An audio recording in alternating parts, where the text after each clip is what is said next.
Hi, my name's Colin. I'm the free time coordinator at BGCL. I'm here with Verity, who is a pharmacist. Verity, what do you do for a living?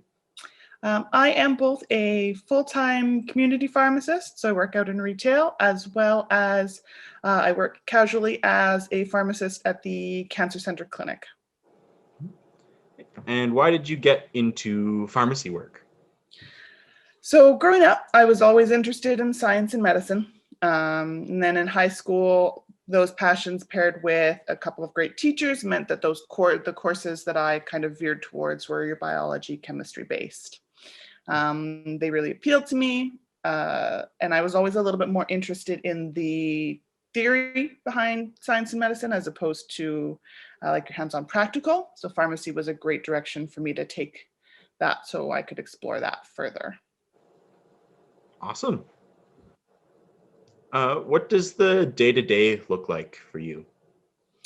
So my day-to-day average is about 50-50, with half my time being spent doing accuracy, therapeutic safety checks on prescriptions, as well as counseling. So most of what the average person would see a pharmacist do in a day. The other half of my day is spent predominantly problem solving. So all of the problems come to me. This could be anything from prescriptions being issued with unexpected dosage changes or unexpected drugs being added or missed.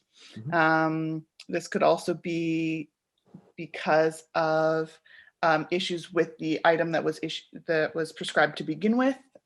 Things where the patient can't take it because of other medical issues, poor kidney function, poor liver function, things like that come to me. These things will happen a lot, especially the more doctors, the more specialists somebody sees, because people will often see multiple physicians and we'll all get all those prescriptions filled at the same pharmacy. So we're kind of making sure that all of that amalgamation is still safe for that patient.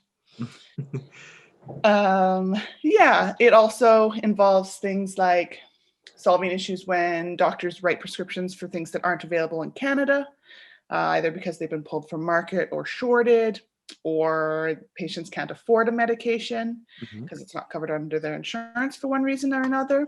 So all of these things require me to, along with the patient, find a safe and effective alternative or workaround that can be managed. Okay, cool. What training or schooling do you need to be a pharmacist? So there's no direct entry into pharmacy programs in Canada, which means that you start out most often in a general science degree program, taking prerequisites. These can normally be done in about 2 years, but could also take longer than that. I went to school with a lot of people who finished a full science degree before entering into pharmacy. There are 10 universities in Canada that offer it, or there were at least when I was going to school. And that program is typically an additional 4 years on top of the prerequisite years that you were doing. Once you have a degree in pharmacy, you're allowed to register to take the pharmacy licensing exam, which is a 3-day exam comprised of practical in-person cases, kind of designed to structure like what a day-to-day would be. And then there's also a certain amount of hours that you require of practical experience, and all of that stuff combines to let you apply for a license. So once you've got your license, how does someone get a job in this field?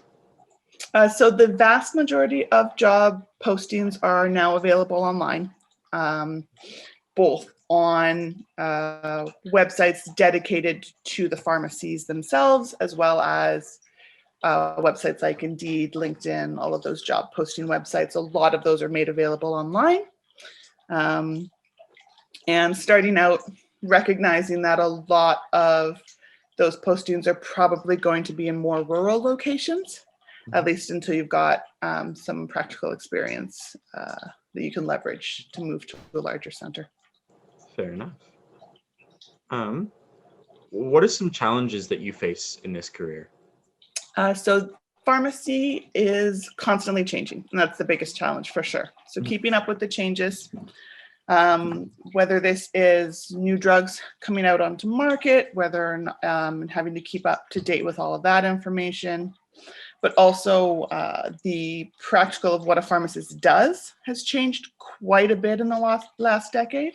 Mm-hmm. We've become involved in administering vaccines, flu shot, travel vaccines, likely eventually the COVID vaccine, the ability to do things on site in the pharmacy like rapid strep tests, influenza tests, COVID swabs, all of that's been added. With a lot of pharmacists, myself included, we've also applied for additional prescribing rights, meaning that there's a lot of pharmacists out in the community that can initiate therapy with a patient. So minor ailments or changes in therapy can be done without having to see your doctor first. The pharmacist can act as that first point of contact. And all of this stuff has been added and training has had to be done even since I've come out of school. So it's just that constantly keeping up with that ever-changing role and the ever-changing scope of what pharmacist is. Okay, awesome. And last question, what advice would you share with someone who's new to the field or with a youth who's looking to get into this field? So my biggest suggestion would be to find some time to shadow pharmacists. And this would be a variety of different pharmacists in a variety of different locations, because what your actual day-to-day looks like is quite different. The basics of what I do at my job are very similar, but my day-to-day at the cancer center is very different than my retail position, which would be different again if I worked at an independent pharmacy, is different again than if I worked at a travel clinic, if I worked at if I was a diabetes educator, pharmacist. All of these day-to-days are very different. So finding and getting to interact and see what that looks like practically would be of great benefit,